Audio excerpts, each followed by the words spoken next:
I did my project over Emily Dickinson.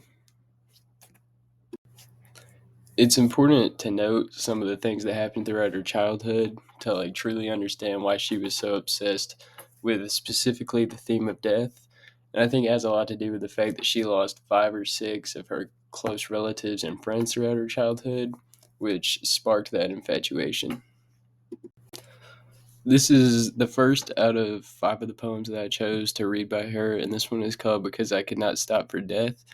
And this gives us a good example of how she was always she spent her life and her poetic journey on studying the ideas of death, and she established sort of a sense of mystery about it and confusion because she doesn't quite understand it. And in this poem in particular, she's talking about the journey of life and how it seems to be an inevitable transition into death. It's just something that happens to everybody, but she clearly doesn't understand exactly how that works as she's exploring it.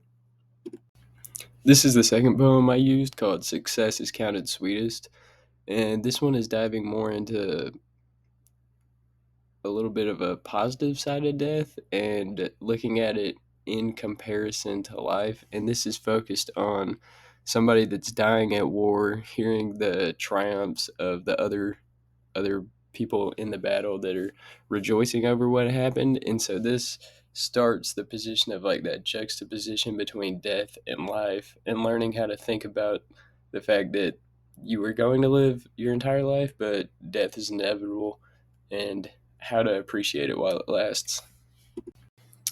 I also read three other poems.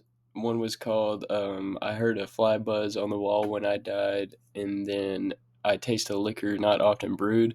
And this was the last one called Hope is the Thing with Feathers. But I think this really brings together her portfolio of poems and helps you to appreciate the poems that she wrote, because this one is completely focused on the idea of hope, and kind of similar to the last one, it's comparing death and hope, kind of at the same time. Yes, death is inevitable because that's one of the conclusions that she comes to the most in her writings, even though she doesn't completely understand death.